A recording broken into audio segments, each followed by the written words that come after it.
आप सब कैसे हैं? उम्मीद है बहुत अच्छे होंगे। आपकी जानकारी के मुताबिक जो है आज टॉपिक जो कक्षा 10 गणित के जो इम्पॉर्टेंट टॉपिक हैं उन टॉपिक के बारे में हम आपके वार्तालाप करेंगे। कौन सा टॉपिक आपको पढ़ना है जिससे आपके नंबर बेहतर आ जाएं।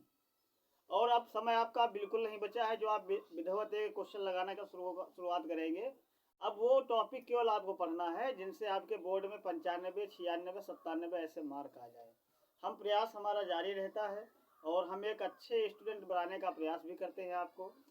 और इस वीडियो को शुरू से अंत तक आपको देखना है। उससे पहले मैं आपको बताना चाहता हूं कि बाय द वे कभी कभी हमारी वीडियो अपलोड नहीं हो पाती, तो इसके पीछे बहुत बड़ा एक रीज़न है। किसी दिन शेयर करेंगे सबके साथ में। और आज बहुत ही खुशी का दिन है। आप सभी जानते हैं 22 जनवरी यानी रामलला का उद्घाटन है। तो सभी को हमारी तरफ से हार्दिक बधाई व अभिनंदन और तहे दिल से सबको शुक्रगुजार करता हूँ। देखिए, इस टॉपिक को आगे ना बढ़ाकर सीधे हम आपके टॉपिक पर चलते हैं जो कक्षा 10 के गणित के इम्पॉर्टेंट टॉपिक हैं, जिससे जो है हमारा बोर्ड, हमारे कक्षा 10 के बोर्ड में जो एग्ज़ाम होने वाले हैं। देखिए, आज हम आपको मुख्य टॉपिक बताएंगे कक्षा 10 गणित के मुख्य टॉपिक, जिससे जो है आप गणित में 90% प्लस नंबर ला सकते हैं। क्योंकि अब आपके पास वो समय नहीं बचा है जिससे आप विधिवत एक एक क्वेश्चन को पढ़ें, एक एक क्वेश्चन को हल करें। आपके पास समय अब नहीं बचा है। तो आपको सीधे वो टॉपिक मैं बताने जा रहा हूँ जिससे जो है आपके अच्छे नंबर आए। और उन टॉपिकों को सिर्फ और सिर्फ 2-3 बार आपको रिवीजन करना है। अगर कोई एक समझ में टॉपिक नहीं आता है तो आप हमारे इस वीडियो में फिजिक्स गुरु चैनल पे क्लिक करके वहाँ पर प्लेलिस्ट बनी हुई है। हर भाग में आपको हर एक टॉपिक तुमको मिल जाएगा। चलिए शुरुआत करते हैं। मुख्य टॉपिक सभी बताने जा रहे हैं। पहला टॉपिक हमारा है, बहुत ही ध्यान से सुनने का प्रयास करिएगा, सांख्यिकी। सांख्यिकी टॉपिक एक ऐसा टॉपिक है जो बोर्ड में 12 नंबर का आता है। हर वर्ष पूछा जाता है 12 नंबर में। कभी कभी इसमें से 2 प्रश्न पूछे जाते हैं। एक प्रश्न ये आता है कि मध्यिका ज्ञात कीजिए या बहुलक ज्ञात कीजिए, या कभी कभी आता है कि मध्यिका ज्ञात कीजिए और समांतर माध्य ज्ञात कीजिए। ये दोनों टॉपिक यानी सांख्यिकी जो है पूरा चैप्टर, उसमें से 12 नंबर में आपको मिलेगा बोर्ड एग्जाम में। तो उम्मीद करते हैं और आशा भी करते हैं कि आप ये टॉपिक पढ़ चुके हैं। अगर आपने नहीं पढ़ा है तो वीडियो में प्लेलिस्ट बनी हुई, इसमें सारे भाग हमने अपलोड किए हैं, वहाँ जाकर के आप पढ़ सकते हैं। और दूसरी चीज़ ये है कि इसमें के जो अभ्यास के जो प्रश्न हैं, प्रश्नावली के जो प्रश्न हैं, उनको लगाने का कम प्रयास करें। जो इसके जो एग्जाम्पल हैं, जो उदाहरण दिए हैं, वो सारे आप लगा डालें। 100% ये वादा है हमारा कि उसी में से आपको क्वेश्चन ये बोर्ड में मिलेगा। चलते हैं, दूसरा टॉपिक हमारा है ऊंचाई और दूरी। ऊंचाई और दूरी एक ऐसा टॉपिक है जिसमें से एक प्रश्न जरूर आता है। 6 अंक का आता है। ये 6 अंक का आता है ऊंचाई और दूरी से। इसमें से बहुत ही लेंथी क्वेश्चन को समझने का प्रयास ना करिएगा, ना बहुत लेंथी पूछा जाता है। बहुत ही इजी का मतलब मॉडरेट, यानी थोड़ा कठिन भी होगा और थोड़ा इजी भी होगा। तो आप क्या करेंगे भैया, घर पे अगर आप फ्री रहते हैं तो वहाँ पर जो एग्जाम्पल दिए हैं पहले तो सारे आपको वो लगाने हैं। और जो प्रश्नावली के सवाल हैं उसमें से शुरू से लगा के 10 तक आप लगा डालिएगा। इसके ऊपर कोई भी सवाल आपको लगाने की आवश्यकता नहीं है। क्यों? क्योंकि आपको विधिवत अब प्रोफेसर नहीं बनना है। सीधे और सीधे आपके पास अब समय बहुत बहुमूल्य बचा है, बहुत कम बचा है। तो आपको कुछ ऐसा ज्ञान दिया जाए, आप कुछ ऐसा ज्ञान प्राप्त करें जिससे आपके बोर्ड में नंबर बेहतर आ जाए। चलते हैं, दूसरा टॉपिक हमारा है दूसरा हो गया ऊंचाई दूरी, और तीसरा टॉपिक हमारा है बहुत ही इम्पोर्टेंट है मेंसुरेशन। मेंसुरेशन क्या होता है? मेंसुरेशन से कभी कभी दो प्रश्न आते हैं 4-4 नंबर में, 8 अंक का पूछा जाता है। मेंसुरेशन में क्या क्या होता है? बेलन आता है, और शंकु आता है, और गोला आता है। इनमें से बहुत इजी जो आपके किताब में एग्जाम्पल दिए हैं वो इजी वाले आप लगा डालिएगा, और बहुत ही जो कठिन कैलकुलेशन जिसमें ज़्यादा होती है वो सवाल आप मत लगाइए। क्यों? क्योंकि बोर्ड में इतना लेंथी क्वेश्चन नहीं पूछा जाता है। और ये जो मेंसुरेशन हमने लिखा है 8 नंबर का, ये 100% आता है, और ये बहुत ही इजी होते हैं, बस इनको समझने का आप प्रयास करिए। और दूसरी चीज़ ये है कि इसमें बेलन और शंख और गोला ये तीनों सम्मिलित होते हैं। तो इसमें से कभी कभी बेलन से क्वेश्चन उठा लिया जाता है, कभी कभी शंकु से पूछा जाता है, कभी कभी गोला से पूछा जाता है। चलिए अगला टॉपिक है हमारा ट्रिग्नोमेट्री यानी त्रिकोणमिति। त्रिकोणमिति 6 नंबर की पूछी जाती है, और त्रिकोणमिति में एक अभ्यास ऐसा है वो सर्व समीका पर आधारित है, वो आपको नहीं पढ़ना है, आपके सिलेबस से हटा दिया गया है।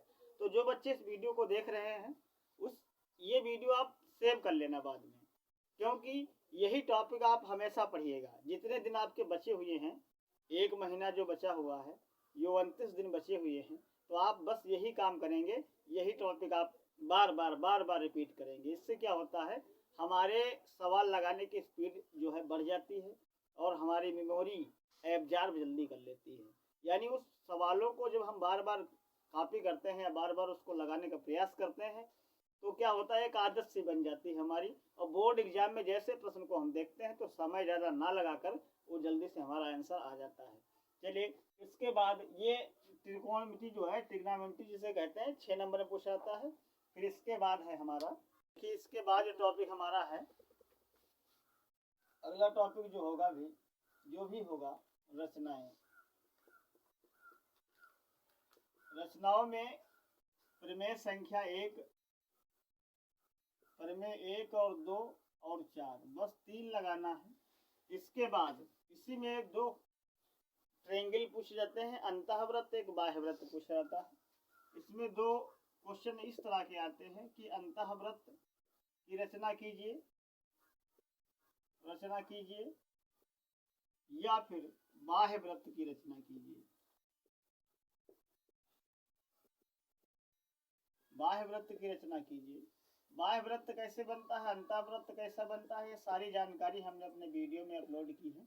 अगर आप नहीं जानते हैं तो वहाँ पर जाकर के देख सकते हैं। ये रचना कभी कभी 12 नंबर में आता है, कभी कभी 16 नंबर में आता है। और रचना में एक प्रमेय जरूर आती है, प्रमेय नंबर 1, प्रमेय नंबर 2, प्रमेय नंबर 4। इस तीनों प्रमेय सिर्फ आपको लगानी है, इसमें से एक बोर्ड एग्जाम में 100% आने वाली है, ये आप ध्यान रखिए। और कभी कभी इस तरह क्वेश्चन पूछा जाता है कि अंतःवृत्त की रचना कीजिए और बाह्यवृत्त की। अंतःवृत्त का मतलब होता है एक ट्रायंगल बनाया जाता है, ट्रायंगल के बीच में एक सर्किल बनाया जाता है, उससे क्या कहते हैं, अंतःवृत्त। बाह्यवृत्त क्या होता है, ट्रायंगल होता है, फिर ट्रायंगल के बाहर भुजाओं को छूते हुए एक क्या बना देते हैं, सर्किल बना देते हैं, उसे क्या कहते हैं, बाह्यवृत्त कहते हैं। चलते हैं इसके बाद जस्ट हमारा टॉपिक आता है, इसके बाद जस्ट टॉपिक हमारा है समांतर श्रेणी। समांतर श्रेणी बहुत कुछ नहीं आपको तैयार करना है, सिर्फ 2 चीजें, पदों का योग कैसे निकाला जाता है, योगफल, और ये नवा पद, इस टाइप के केवल सवाल आपको लगाना है। ये समांतर श्रेणी केवल 4 अंक में पूछी जाती है, वो भी आपको एग्जाम्पल में मिलेगा, ये भी बता देते हैं। किताब के प्रश्नावली जितने सवाल हैं उनको मत लगाइए, एग्जाम्पल केवल लगा दीजिए। कौन कौन से एग्जाम्पल लगाना है, पदों का योगफल जिसमें पूछा जा रहा है, और जिसमें यह नवा पद पूछा जा रहा है। क्वेश्चन लिखकर आता है 2, 4, 6, 8 ... 20वां पद बताओ, तो यानी वहाँ पद आ गए, यानी ये नवा पद। या कभी कभी क्वेश्चन पूछा जाता है 1, 3, 7, ... 25 पदों का योगफल ज्ञात कीजिए। तो अगर योगफल पूछ रहा है तो भी आपको सूत्र पता होगा और शायद आप भली भांति जानते भी होंगे, लगा भी चुके होंगे। बस हम आपको क्यों सिर्फ याद दिला रहे हैं कि आपको सिर्फ यही पढ़ना है। इसके बाद जस्ट हमारा आता है बीजगणित। बीजगणित आप सभी लोग जान रहे होंगे। बीजगणित में वो सारे चैप्टर आते हैं जिसमें फैक्टर होते हैं, जैसे कोई गुणनखंड होगा, मूलों के लक्षण पूछ रहा होगा, मूल पूछ रहा होगा, शून्यांक पूछ रहा होगा। इस तरह के जितने भी हैं बीजगणित में सारे क्वेश्चन लगाने। और बीजगणित कभी कभी 16 नंबर में आती है, ये भी बता देते हैं। इसमें से 4-5 क्वेश्चन आना निश्चित है। वो भी अभ्यास के 2-2, 3-3 सवाल लगाइए और फोकस आपका कहाँ रहेगा, ज़्यादा से ज़्यादा एग्जाम्पल पर। क्योंकि बोर्ड एग्जाम हमेशा ये कहता है ये, और उसका ये ध्यान भी रहता है कि हर एक स्टूडेंट जो है प्रश्नावली जो चैप्टर होते हैं उनको ज़्यादा लगाने का प्रयास करते हैं।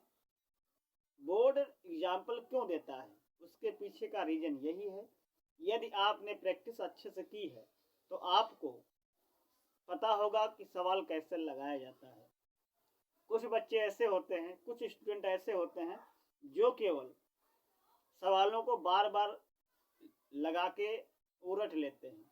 तो प्रश्नावली से रिलेटेड हो गया, तो प्रश्नावली का बोर्ड क्वेश्चन इसीलिए नहीं पूछता है क्योंकि बहुत सारे बच्चे क्या करते हैं, सवाल को बार बार लगा के क्वेश्चन को ही रट डालते हैं। इसलिए वो प्रयास ये करता है कि एग्जाम्पल ज़्यादा से ज़्यादा दें। अच्छा, इसके बाद एक टॉपिक हमारा और बचा हुआ है बीजगणित। बहुत इंपॉर्टेंट है, इसमें बहुत सारे अभ्यास आते हैं। 2A से लगा कर 4 अभ्यास जितने भी प्रश्नावली हैं इसके अंदर, ये सब बीजगणित में आता है। और इससे पहले एक और हमारा अभी चैप्टर बाकी रह गया है, वास्तविक संख्या। वास्तविक संख्याओं में केवल एलसीएम और एचसीएफ पूछा जाता है। वो यूक्लिड विभाजन नहीं पढ़ना है बेटा, यूक्लिड विभाजन जो है तुम्हारे सिलेबस से हटा दिया गया है। ऐसे लिखा होगा कि 225 कामा 380 के एलसीएम और एचसीएफ का गुणनफल ज्ञात कीजिए। यानी एलसीएम पहले आपको निकालना है, फिर एचसीएफ निकालना है, फिर दोनों को मल्टीप्लिकेशन कर देना है, वो आपका आंसर आ जाएगा। तो इस तरह का वीडियो एक अभी और अपलोड होगा, तो ये वीडियो ज़्यादा से ज़्यादा शेयर करिए ताकि उन बच्चों तक ये वीडियो पहुंच सके जो बच्चे बहुत ही पढ़ने में कमज़ोर हैं और अभी तक उन्होंने कोई पढ़ाई नहीं की है और विधिवत तरीके से उन्होंने तैयारी नहीं की है।